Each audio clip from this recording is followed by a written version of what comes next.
Soldiers 2008 GTA 4 release ஆகிருக்கும். அதன் பிறகு GTA 4க்கும் DLC கேமாக தான், அதாவது GTA 4ஓட ஸ்டோரி டிஎல்சியாக தான் இந்த கேம் ரிலீஸ் பண்ணியிருப்பாங்க 2009.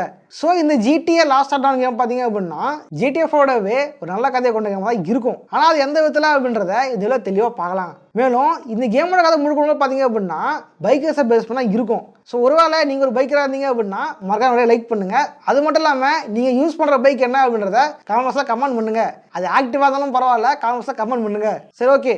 நான் ஏன் லைக் பண்ண சொல்கிறேன்னு பார்த்தீங்க அப்படின்னா நீங்கள் எந்த அளவு லைக் பண்ணுறீங்களோ அந்த அளவு தான் யூடியூப் இந்த வீடியோ பல இருக்க கமெண்ட்ஸ்லாம் காட்டும். ஸோ மறக்காம லைக் பண்ணுங்கள். ஓர பசங்களை போயிடலாம். நான் கதவான் சாமி, இட்ஸ் கேகே டைம்.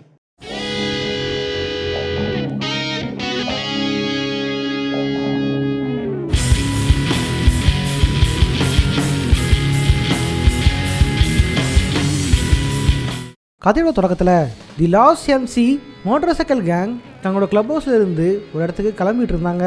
அந்த நேரத்தில் நிக்கோ பெல்லிக் சம்மந்தமே இல்லாமல் ரோட்டில் நடந்து போய்கிட்டு இருக்க. சரியா அந்த நேரத்தில் தி லாஸ்டோட பைக்ஸ் எல்லாம் சீறி பறந்துக்கிட்டு இருந்துச்சு.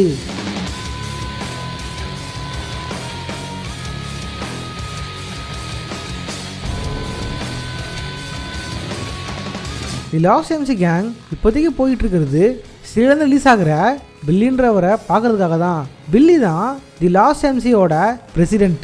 அவர் ஜெயிலில் இருந்த வரைக்கும் ஜானி தான் எல்லாத்தையும் பார்த்துக்கிட்டு இருந்தார். இப்போ பில்லி ஜெயிலேருந்து வந்ததுனால மறுபடியும் அவர் பிரசிடெண்ட்டாக மாறிடுறாரு. பில்லி ஜெயிலேருந்து ரிலீஸ் ஆக மொத்த கேங்குமே ரொம்ப சந்தோஷத்தோட பில்லியை ஜெயிலிருந்து தங்களோட கிளப் ஹவுஸுக்கு கூட்டிகிட்டு வந்துட்டு இருந்தாங்க. எல்லாருமே அந்த கிளப் ஹவுஸ்க்குள்ளே சந்தோஷமாக பேசிக்கிட்டு இருக்க பில்லிக்கு அந்த நேரத்தில் தான் ஒரு விஷயம் ஞாபகம் வந்தது. அந்த விஷயத்த அவன் ஜானி கிட்ட கேட்க ஆரம்பிச்சிருந்தான். ஆமாம், டேய் ஜானி, என் வண்டி எங்கடா? இல்லை, எனக்கு புரியல. அதே கேள்வி நான் திருப்பி கேட்குறேன். என் வண்டி எங்கே? அதை நீ என்ன செஞ்ச? எங்கே விட்டீங்களோ அங்கே தான் இருக்கும். நீ என்ன செவிடா? நான் கேட்குறதுக்கு பதிலை சொல்லு. போதையில் இருக்கியாடா? இல்லை. முடிக்காமல் பதிலை சொல்கிறான். ஒன்று சொல்லவா? பிஸ்னஸ். நான் இங்கே ஒன்றும் சும்மா கழுட்டுக்கிட்டு இல்லை. நீங்கள் சோசா ஜெயிலில் போய் செட்டில் ஆகிட்டீங்க. இங்கே எல்லாத்தையும் வந்து பார்த்துக்கிட்டது நான் தான். மன்னிச்சுக்கப்பா. நீ எவ்வளோ பெரிய பிடிங்கன்றது எனக்கு தெரியும். அந்த வண்டி எனக்கு எவ்வளோ முக்கியம்னு உனக்கு தெரியுமா? அது என் 2வது பொண்டாட்டி வாங்கி கொடுத்தது. இதை விட என்ன பெரிய முக்கியம்? பதிலை சொல்கிறான் மொட்டை. இதை யோசிச்சுக்கிட்டு இருந்தா லாயருக்கு பணத்தை கட்டிருக்க முடியாது. இதை யோசிச்சுக்கிட்டு இருந்தா வேலைக்கு நம்ம கேங்க்கு சோறு வராது. இதை யோசிச்சுட்டு இருந்தா நீங்கள் இப்படி பேசிகிட்டு இருக்க முடியாது. நீங்கள் உள்ளதாக இருந்திருக்கணும். என் வண்டி எடுத்துனாடா. உங்களுக்கு என்ன பைத்தியமா? ஜானி என்ன தான் பில்லி கிட்ட சொல்லி புரிய வைக்க நினச்சாலும் பில்லி அந்த நேரத்தில் எந்த ஒரு விஷயத்தையும் கேட்குற நிலையிலே இல்லை.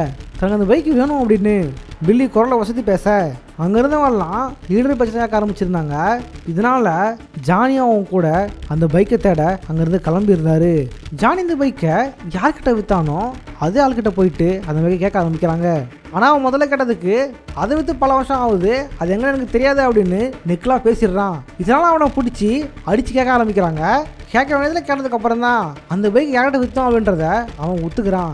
பில்லியோட பைக்கை அவன் ஏஞ்சல் ஆஃப் டெத் அப்படின்ற இன்னொரு பைக்கர் கேங் கிட்ட விற்றுருந்தான். ஏற்கனவே அவங்களுக்கும் இவங்களுக்கும் ஒரு சின்ன கருத்து வேறுபாடு இருந்தாலும் இந்த அந்த பைக்கை அவங்க கூட எப்படியா எடுத்தாகணும் அப்படின்னு மொத்த லாஸ்ட் கேங்குமே அந்த இடத்துக்கு போக அந்த இடத்துல 2 டீமுக்கு நடுவில் பயங்கர சண்டை ஆரம்பிக்குது. ஒரு வழியாக Lost gang Angel of Death ஆளுங்களை மொத்தமாக தாக்கிட்டு அந்த பைக்கையும் அவங்க தூக்கிட்டு வந்துடுறாங்க. மறுநாள் லாஸ்ட் அண்டான ஆளுங்க சந்தோஷமாக பார்ட்டி பண்ணிகிட்டு இருந்தாங்க. ஜெயிலில் இருந்து ரொம்ப நாள் கழிச்சு வந்ததுனால பில்லியும் அந்த நேரத்தில் சந்தோஷமாக இருக்க சரியான நேரத்தில் தான் ஏஞ்சல் ஆஃப் டெத் ஆளுங்களும் இவங்கள பார்க்க வந்துருந்தாங்க. இவங்க பைக்கை திருடணும் போனதை பற்றி இவங்ககிட்ட விசாரிச்சுக்கிட்டு இருக்க. ஏன்டா உம்முன்னு இருக்கீங்க? அதிசயமாக என் இடத்துக்கு நீங்கள் வந்திருக்கீங்க. வந்துட்டீங்க. வாங்க ஒரு பெக்கு போடுவோம். நம்ம 2 டீமுக்குள்ளே ஒரு ஒப்பந்தம் இருந்துச்சு. அப்படியா? எனக்கு அதை பற்றி சுத்தமாக தெரியாது. ஆனால் ஒன்று, நான் இல்லாத நேரத்தில் கண்ட நாயகன் என் வண்டியை தொடருது எனக்கு சுத்தமாக பிடிக்காது. உனக்கு அது புரியுதா? ஓ அப்படியா? அந்த பைக்கை எப்படி எடுக்கணும்னு எனக்கு தெரியும். நேரம் வரும்போதே அதை உன்கிட்ட இருந்து நானே எடுத்துக்கிறேன். போயிட்டு வரேன்டா பூமர் பயலே. சாவுடா பயலே. சீக்கிரம் இங்கேருந்து ஒருத்தனை உயிரோட போகக்கூடாது. வாங்க போகலாம். இதை நீ செஞ்சிடக்கூடாது பில்லு. பில்லி கட்டாயிட்டதுனால லாஸ்ட் ஆஃப் ஜானை சேர்ந்தவங்க இவங்களோட பேச வந்திருந்த ஏஞ்சலாவோட தாளங்களை ஓட ஓட விரட்டி சுட்டு கொன்னுடுறாங்க. இந்த ஒரு காரணத்தினாலேயே 2 டீமுக்குள்ளே இருந்த கட்டுப்பாடுகள் உடைக்கப்படுது. இந்த விஷயங்கள்லாம் ஜானிக்கு சுத்தமாக பிடிக்கவே இல்லை. பில்லி ஏன் இப்படிலாம் பண்ணுறான் அப்படின்னு ஜானிக்கு ரொம்பவே கோவம் வர ஆரம்பிச்சிருந்தது. இருந்தாலும் அவன் பில்லி லீடர்ன்றால ஜானி எந்த ஒரு விஷயத்தையுமே பெருசாக காட்டிக்கல. இதன் பிறகு ஜானி அவங்க டீமை சேர்ந்திருந்த ஜிம் கூட சேர்ந்து வேலை செய்ய ஆரம்பிச்சிருந்தாரு. ஜிம் அந்த நேரத்தில் ஏஞ்சல் ஆஃப் டெத்தோட ஆளுங்களோட பைக்ஸை திருடி ஜப்பானை சேர்ந்த ஒரு டீலருக்கு வித்துடலாம், இதனால நமக்கு நிறைய படம் கிடைக்கும் அப்படின்னு ஜானியை உதவி கூப்பிடுறான். ஜானி வேற வழி இல்லாமல் அவங்க கூட சேர்ந்து வேலை செய்ய ஒத்துக்கிறாரு. இதன் பிறகு 2 பேரும் பைக்கை கஷ்டப்பட்டு திருடிடுறாங்க. ஆனால் சரியான நேரத்துக்கு தான் 2 போலீஸ்காரங்கிட்ட அவங்க மாட்டிக்கிறாங்க. அந்த 2 போலீஸ்காரங்களுமே கரப்டட் போலீஸ் அப்படின்றதுனால இந்த திருட்டு பைக்கை நீங்கள் விற்றுங்க, ஆனால் எங்களுக்கு சரியான மாமூல் வரணும், மாமூல் வரல அப்படின்னா உங்கள் 2 பேரை பிடிச்சி உள்ளே போட்டுரும் அப்படின்னு தொடர்ந்து மேட்ட ஆரம்பிச்சிருந்தாங்க. இந்த விஷயம் 2 பேருக்குமே மிகப்பெரிய தலைவலியாக இருந்தது. இந்த பைக்கை கஷ்டம் திருடினது இவங்க, ஆனால் சம்மந்தமே இல்லாமல் இந்த போலீஸ்காரனுங்க மாமூல் வாங்குறாங்களே அப்படின்ட்டு 2 பேருக்குமே கோவம் இருந்தது. இதனால் 2 பேரும் ஒரு முடிவு எடுத்திருந்தாங்க. அங்கிருந்து 2 பேரும் அந்த கரப்டட் போலீஸ்காரங்களை சந்திக்க போக, டேய் இங்கே இருறா வரேன். ஏய் ஆஃபீஸர்ஸ் எப்படி போயின்னு இருக்கு? அது போகிறது இருக்கட்டும், நான் கேட்ட மாமூல் என்னாச்சு? இவன் சிரிக்கிறத பார்த்தா பெருசாக ஏதோ எடுத்துகிட்டு வந்திருப்பான்னு நினைக்கிறேன். பணமாக எடுத்துகிட்டு வந்திருக்கியா இல்லை பொருளாக எடுத்துகிட்டு வந்திருக்கியா? ரெண்டுமே தான். எந்த பொருளாக இருந்தாலும் இப்பயே கொடு. இந்த வச்சுக்க போங்கடா பசங்களா. ஜிம் இப்படி பண்ணதுனால 2 போலீஸ்காரங்களும் அவங்கள துரத்த ஆரம்பிச்சிருந்தாங்க. 2 பேரும் கஷ்டப்பட்டு அந்த போலீஸ்காரங்கிட்ட இருந்து தப்பிச்சு ஓடிட்டு இருந்தாங்க. ஜிம் இப்படி பண்ணது மிகப்பெரிய முட்டாள்தனமாக இருக்கலாம், ஆனால் 2 பேருமே சரியான இடத்த வந்து அடைய திருட்டு போலீஸ்காரங்களும் அவனை பிடிக்க முடிச்சிருக்காங்க. அதெல்லாம் விஷயம் புரிய வருது. ஜானி வேணும்ட்டே தான் இந்த போலீஸ்காரன் கூட்டு வந்திருக்கான் அப்படின்னு. அதனால மறைஞ்சிருந்த மற்ற லாஸ்டோட ஆளுங்களும் அந்த போலீஸ்கார சரவ சொல்ல ஆரம்பிக்கிறாங்க. இதனால கரப்டட் போலீஸ்காரங்க அங்கே இறந்து போயிடுறாங்க. சில நாட்களுக்கு பிறகு வாழ்க்கை சகஜமாக போயிட்டு இருந்தது. ஜானி ஒரு நாள் கிளப் ஹவுஸ் வந்திருக்க பில்லி அந்த நேரத்தில் தன் லாயர்கிட்ட சகஜமாக பேசிக்கிட்டு இருந்தான். ஆனால் அந்த நேரத்தில் பில்லியோட மொபைலுக்கு ஒரு மெசேஜ் வந்துடுது. அதை பார்த்த உடனே அவன் அதிர்ச்சி ஆகிடுறான். தி லாஸ்ட் எம்சியோட இன்ஃபோசரான ஜேசன் மைக்கில் யாரோ கொண்டுட்டாங்க அப்படின்ட்டு அந்த மெசேஜில் போட்டிருக்க. இதை கண்டிப்பாக ஏஞ்சல் ஆஃப் டெத் தான் பண்ணியிருக்கணும், அவங்க தான் பழி வாங்கிறதுக்காக இவ்வளோ கொண்டுருக்காங்க அப்படின்னு அவங்கள கொல்றதுக்காக மொத்த லாஸ்ட் எம்சிக்கு அவங்கவே திரண்டு போயிருந்தது. கோவத்தோட போன இவங்க கண்ணில் பார்க்குற ஏஞ்சல் ஆஃப் டெத் ஆளுங்களை ஒருத்தர் விடாமல் சுட்டு தர ஆரம்பிச்சிருந்தாங்க. மேலும் ஏஞ்சல் ஆஃப் டெத் ஆளுங்க எங்கெல்லாம் தங்கியிருக்காங்களோ அந்த இதெல்லாம் தேடி போய் இவங்க அவங்கள சுட்டு கொல்ல ஆரம்பிச்சிருந்தாங்க. இப்படியே ஏஞ்சல் ஆஃப் டெத் ஆளுங்க கொண்டுகிட்டு இருக்க ஒரு இடத்துல அவங்களுக்கு அளவுக்கு அதிகமான ட்ரக்ஸ் கிடைக்குது. இதை பார்த்தோன்னே பில்லி சந்தோஷப்பட ஜானிக்கு இது மேலே சுத்தமாக இன்ட்ரெஸ்டே இல்லை. இருந்தாலும் அவங்க அங்கேருந்து ட்ரக்ஸ் எல்லாத்தையுமே எடுத்துகிட்டு வந்துடுறாங்க. லாஸ்ட் கேங்கிட்ட இப்போ ஏகப்பட்ட ட்ரக்ஸ் இருக்குது, இதை விற்றா கண்டிப்பாக நிறைய லாபம் கிடைக்கும் அப்படின்றதுனால ஜானி எலிசபெத் அப்படின்றவளை போய் சந்திக்கிறாரு. எலிசபெத் ஒரு ட்ரக் டீலர், இவளை பார்த்தா கண்டிப்பாக ட்ரக்ஸை விற்ற முடியும் அப்படின்றதுனால ஜானி அவளை மீட் பண்ணியிருந்தாரு. எலிசபெத் அங்கேருந்து தான் ஜானிக்கு நிக்கோ பெல்லிக்கு அறிமுகப்படுத்துகிறா. 2 பேரும் நான் சொல்கிற இடத்துக்கு போய் சரியான பார்ட்டியை பாருங்கள், அவங்க ட்ரக்ஸை எடுத்துக்கிட்டு காசை கொடுப்பாங்க அப்படின்னு சொல்ல 2 பேருமே அந்த இடத்துக்கு போயிருந்தாங்க. என்ன பண்ணிட்டு இருக்கீங்க? என்ன பண்ணிட்டு இருக்கீங்க? அது உனக்கு அதுக்கா? உங்ககிட்ட ஹெராயின் இருக்குல்ல, அப்படித்தானே? சீக்கிரம் பொருளை மாற்றிக்கலாம். ஆனா உங்ககிட்ட ஹெராயின் இருக்குல்ல, நான் சரியா தானே கேட்குறேன். உனக்கு என்னடா பிரச்சனை? என்ன லூசு மாதிரி பண்ணுறா? நான் ஒன்றும் பைத்தியம் இல்லை, உங்ககிட்ட தான் ஹெராயின் இருக்குன்னு கன்ஃபார்ம் பண்ணிக்கிறேன். இவன் போலீஸ் போல தப்பிச்சிருங்க எல்லாரும். எல்சிபிடி ஓட்டதை நில்லுங்கடா. பொருளை வாங்க வந்தது போலீஸு தெரிஞ்ச உடனே நிக்கோவும் ஜானிக்கும் திடீர்னு உஷாராகி அவங்கள சுட ஆரம்பிச்சிருந்தாங்க. அந்த கட்டிடத்தை போலீஸ் சுற்றி வளைச்சிருக்க ஜானி கஷ்டப்பட்டு அங்கேருந்த போலீஸாரை சுட்டு கொண்டுட்டு கஷ்டப்பட்டு அங்கேருந்து 2 பேருமே தப்பிச்சுடுறாங்க. ஆனால் ஜானி என்ன தான் எப்போது தப்பிச்சிருந்தாலும் போலீஸ் இவங்களை ட்ரேஸ் பண்ணிகிட்டு இருந்தாங்க. இது ஜானிக்கு ரொம்பவே ஆபத்தான காலம். எப்படி இருந்தாலும் ஜானி இவர் லாஸ்ட் மெம்பரை சேர்ந்தவர் அப்படின்றனால சீக்கிரமே இவங்களை ட்ரேஸ் பண்ணிடுவாங்க, சீக்கிரமாக இவர் மாட்டிப்பார் அப்படின்னு ஜானிக்கு ஒரு பயம் இருந்தது. இதனால இவர் பில்லி சொன்ன ஐடியா மூலியமா டாம் ஸ்டப்ஸ் அப்படின்ற ஒரு அரசியல்வாதியை போய் சந்திக்கிறாரு. டாம் ஸ்டப் ரொம்பவே கரப்டடான ஒரு பொலிட்டீஷியன். ஜானி அவரை பார்க்க அதனால அவன் போலீஸ் ஒன்றும் ட்ரேஸ் பண்ணாமல் நான் பார்த்துக்கிறேன். ஆனால் எனக்கு சில இல்லீகான விஷயங்கள் இருக்குது, அதை நீ செஞ்சு கொடுத்தா அப்படின்னா உனக்கு தேவையான நான் செய்கிறேன் அப்படின்னு சொல்ல அவர் யோசிச்சபடி இருக்க ஜானிக்கு அந்த நேரத்தில் வேற வழி தெரியல. டாம் ஜானி கிட்ட என்னோட சித்தப்பா எனக்கு ரொம்ப குடைச்சல் கொடுக்குறாரு, அவரோட கதையை நீ முடிச்சிட்ட அப்படின்னா உன்னை நான் பார்த்துக்கிறேன், இல்லைனா ட்ரக் வித்த கூட்டுறதுக்காக நீ 30 வருஷம் ஜெயில தான் கிடக்கணும் அப்படின்னு சொல்ல ஜானி இதுக்கு உடனே ஒத்துக்கிறாரு. ஜானி உடனே போய் டாமோட சித்தப்பாவை சுட்டு கொன்னுடுறாரு. இதன் பிறகும் டாம் எனக்கு வேண்டியவங்க சில பேர் ஜெயில அடப்பட்டு கிடக்குறாங்க, அவங்க தப்பிக்கிறதையும் உதவணும் அப்படின்னு சொல்ல ஜானியும் சரியாக சொல்கிற டைமுக்கு ஜெயிலுக்கு போகிறாரு. போலீஸ்காரங்களை கைதிகளை போலீஸ் வேனை ஏற்றிக்கிட்டு கிளம்புற நேரத்தில் ஜானி அந்த பஸ்ஸை வழிமறைச்சி அங்கிருந்த போலீஸ்காரன் சுட்டு கொண்டுட்டு அந்த பஸ்ஸை மீட்டுடுறாரு. இப்படியே ஜானி டாமுக்கு வேலை செஞ்சுக்கிட்டு இருக்க ஒரு நாள் ஜானியோட காதலியான ஆஷ்லி ஜானிக்கு கால் பண்ணியிருந்தா. நான் ஒரு பிரச்சனை மாட்டியிருக்கேன், என்னை காப்பாற்றுன்னு அப்படின்னு சொல்ல ஜானியும் அவளை தேடி போகிறாரு. அவளை கடத்தி வச்சாரனை சுட்டு கொண்டுட்டு ஆஷ்லியை கஷ்டப்பட்டு காப்பாற்றி கூட்டிகிட்டு வந்துடுறாரு. அங்கிருந்து அவர் ஆஷ்லியை அவளோட வீட்டில் விட ஆஷ்லி அவருக்கு ரொம்ப நன்றி சொல்லியிருந்தா. ஆஷ்லி ஒரு ட்ரக் அடிக்ட், போதைப் பொருள் அதிகமாக பயன்படுத்தி அதுக்கே ரொம்பவே அடிமையானவ. அதுக்காகவே அவள் நிறைய கடன் வாங்குவா, அதுக்கான பிரச்சனையை அவள் அதிகமாக மாட்டியிருப்பா. இந்த ஆஷ்லியை நீங்கள் GTA5ல் ட்ரெவரை மூலம் காட்டும்போது நீங்கள் பார்த்துருக்க முடியும். ஜானி ஆஷ்லியை அவளோட வீட்டில் விட்டுட்டு லாஸ் எம்சியோட கிளப் ஹவுஸில் பில்லியை பார்க்கறதுக்காக வந்திருந்தார். அந்த இடத்துல பில்லி திருடிட்டு வந்த ட்ரக்கை எப்படியாவது விற்று பணமாக்கணும் அப்படின்னு ரொம்பவே முனைப்பாக இருந்தான்.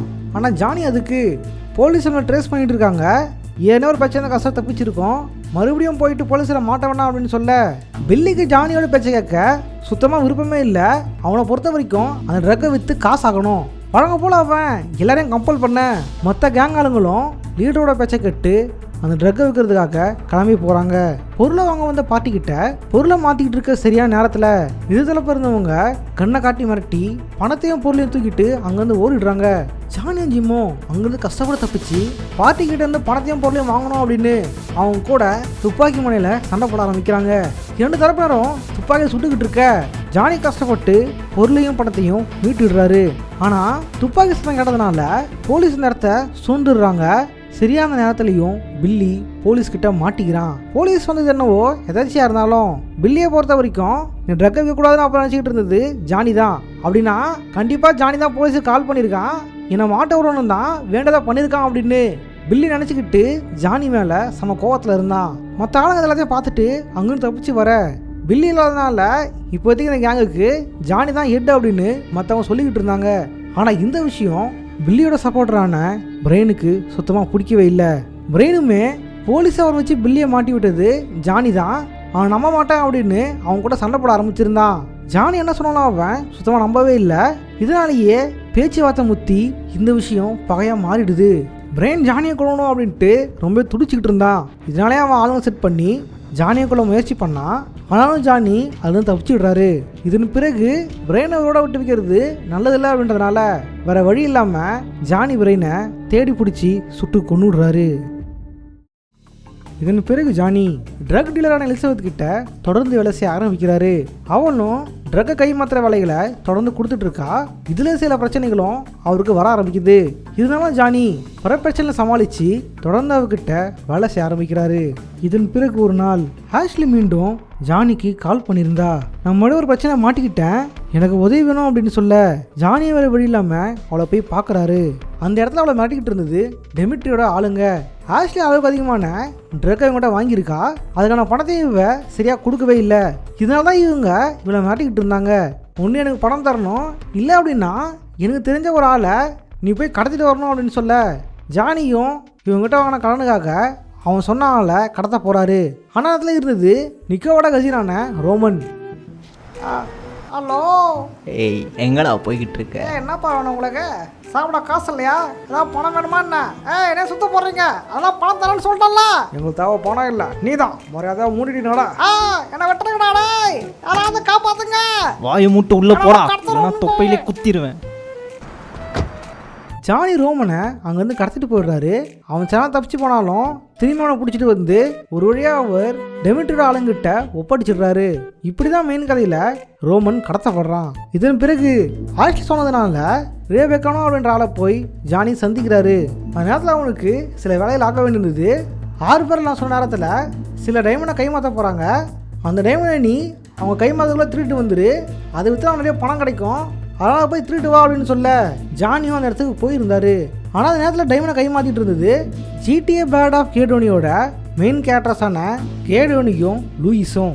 GTA ஃபோட்டோ ஸ்டார்டிங்கில் ஒரு சமையல்காரன் சாப்பாட்டில் டைமண்டை போடுறத பார்த்துருப்போம் இல்லையா, அந்த சமையல்காரர்கிட்ட தான் இவங்க டைமண்டை வாங்கிட்டு இருந்தாங்க. இந்த விஷயத்த ஜானி ஒளிஞ்சிருந்து பார்த்துக்கிட்டு இருக்க சரியான நேரத்தில் அவங்க ஜானியை கண்டுபிடிச்சிடுறாங்க. இதை பார்த்து பயந்து போய் கேடோனியோட ஆட்களும் அங்கேருந்து தப்பிச்சு போக ஆரம்பிச்சிருந்தாங்க. ஆனால் ஜானி துரத்துட்டு போய் அந்த டைமண்ட் அவங்ககிட்ட இருந்து கைப்பற்றிடுறாரு. ஜானி கிட்ட டைமண்ட் இருக்க ரேவுக்கு கால் பண்ணுறாரு. ரே, நான் சொல்கிற ஆளுங்கிட்ட போயிட்டு வைரத்தை விற்றுட்டு வா, பணத்தோட நான் வந்து பாரு அப்படின்னு சொல்ல ஜானி அந்த இடத்துக்கு போகிறாரு. அந்த இடத்துல நிக்கோ பெலிக் அவருக்கு உதவுறதுக்காக அந்த இடத்துல இருந்தார். பார்த்துக்கிட்டு அவங்க டைமண்டை கொடுத்துக்கிட்டு இருக்க ஐசக்கு இது அருமையாக இருக்குதுல்ல. உங்களுக்குலாம் என்ன சாவணும்னு ஆசையாக இருக்கா? முட்டாள்தனமாக எதுவும் செய்யாதீங்க.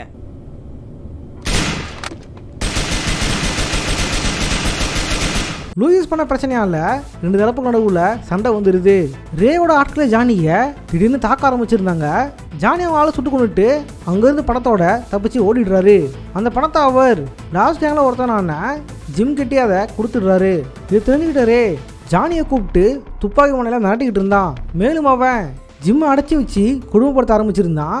எனக்கே நீ துரோகம் பண்ணுறியா, எனக்கு துரோகம் பண்ண நாடகம் பார்க்குறியா அப்படின்னு சொல்லிக்கிட்டு இருக்க சரியான ஜிம் அவன் கட்டி வச்சிருந்த கட்டை அவுத்துக்கிட்டு அவனை டார்ச்சர் பண்ண அவனை கத்தி மண்ணில் மிரட்டி ரேக்கிடம் துப்பாக்கியை வாங்கிட்டு அவனை கொண்டுட்டு அங்கேருந்து தப்பிச்சிடுறாங்க. ஜானி ஆஷ்லியை பார்த்தாக்கணும் அப்படின்னு ஆஷ்லியை காப்பாற்றுறதுக்காக அங்கேருந்து ஓடிட்டு இருந்தாரு. ஜிம் ஒரு பக்கம் தப்பிச்சு போக ஜானியை ரேவோட ஆளுங்க கொள்ள துரத்திக்கிட்டு இருந்தாங்க. ரே அவங்களாம் சுட்டு கொண்டுட்டு அவங்க கஷ்டப்பட்டு தப்பிச்சு ஆஷ்லியை பார்க்க வந்துருந்தாரு. அதனால தான் ஆஷ்லி அங்கேருந்து தப்பிச்சு போன ஜிம் இறந்து போயிட்டான். ரேவோட ஆளுங்க அவனை கொண்டுட்டாங்க அப்படின்னு ஜானி கிட்ட சொல்ல ஜானியும் ஃபீல் பண்ண ஆரம்பிச்சிருந்தாரு. இதன் பிறகு ஆஷ்லி நம்ம கொல்ல வேண்டியது ரே கிடையாது, பில்லியே தான். எல்லா பிரச்சனையான பில்லி தான்.